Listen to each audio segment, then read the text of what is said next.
What's up guys, Kip here, and welcome on into Building Crait out of Lego episode 2. In today's episode, we'll be focusing more on the offensive side of Crait, including some At-Ats, TIE fighters, and a lot more. To start the episode, I got started on the third plot of land in the mock here, the third 16x16 base plate, and basically with this one, I knew I wanted to have a sort of secret compartment to hide some black pins, because as mentioned in the last episode, the entire mock is basically held together with a bunch of black pins. It's the same sort of pins that you use to connect modular buildings and stuff. You've probably seen them before, and yeah, I basically just wanted a spot to store them, as I'm using quite a few of them in the mock to connect all of the base plates together, so I just wanted a place to store them. But this is by far the hardest plot of land to build, as it just took quite a while to get this nice little sliding technique. I wanted it to be so you can, slide a piece of the salt on top of it, and you would never know that there's a drawer in there, and I did end up achieving that. It just took a lot of trial and error. As far as the vehicles go, I knew I needed something to go against the speeders that I built last episode, and I had seen this Lego set of this sort of like tank thing that was on Crait, so I ended up actually building one Lego here. It's a super simplistic build, like it's only 9 pieces, and overall I don't think I'm gonna make too many more of these, but I do like how it looks. I also built a super simple 7-piece TIE fighter, and this is another pretty small build that I definitely want to include a lot more of. You even have some thrust in the back. Overall, I'm pretty happy with this tiny little TIE fighter look. Here's the finished plot of land, and it's a pretty simplistic looking one, but I am pretty happy how it turned out. I really like this sort of technique that I use where it looks like the salt sort of exploding, and it looks like you also have a bullet shooting straight from the TIE fighter. Like, you just think it's overall a really cool technique, and you obviously have the TIE fighter there, which is floating, and overall, yeah, I just really like how the TIE fighter and the explosion look. I also placed the tank there, and I'll use a technique in the next episode here that just sort of makes it look a little bit better, because it sort of sticks out a little bit right now, but I fix it in the next episode, so stay tuned for that. Sliding your finger on a tiny piece of the salt actually slides out the drawer, which is full of a bunch of black pins, and it's just really nice to have this all stored in there, and you can slide it right back up. As you can see here, the function is just super smooth, it doesn't really mess up at all, and it's just very smooth, and I just really like how you can't tell that it's there. Like, if you look at it, you would never know that there's actually a drawer there. The little black edge of the drawer does stick out right now, but I plan to have it sort of integrated with a black border, so you won't know that's there in a few episodes, but right now it sticks out a little bit. Notice when rewatching the scene that there's a bunch of these giant AT-AT walkers, so I decided to build a couple for my mock here. I like how the red cockpit design looks, and we actually have one leg arched to make it look like it's walking, and overall I'm really happy with these AT-AT designs. I ended up building 2 of the exact same version here, so there's actually 2 of these in the mock, and I might make more later, but yeah, I actually ended up building 2 of these guys. I also noticed Kylo Ren's shuttle in the scene, so I ended up building a small mini version of that, and looks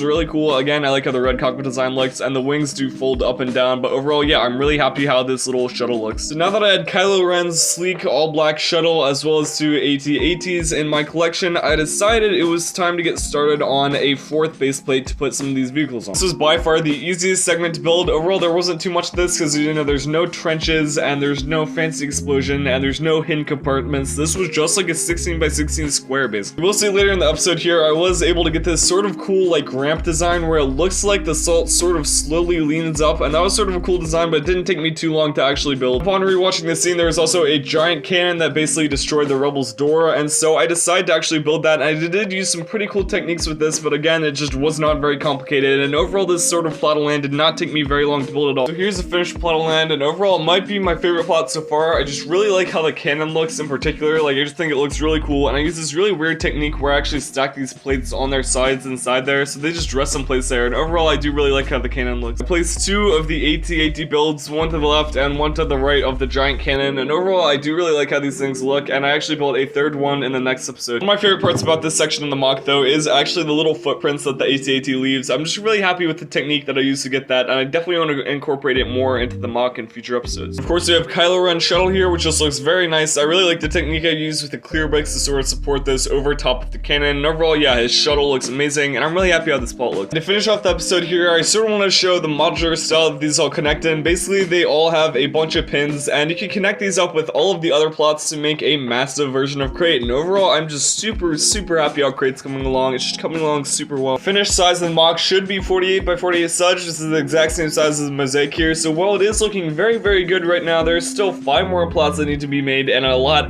more work to be done, so we're not quite there yet. That's gonna do it for episode 2 of Building Crait out of Lego. Hope you guys enjoyed. Thank you all for watching. This is Seabrook Productions. Sound for now. Make sure to like and subscribe. If you'd like to stay up to date with my latest content, episode 3 should be out soon, so make sure to stay tuned for that. Stay safe out there, guys, and I will see you all later. Peace!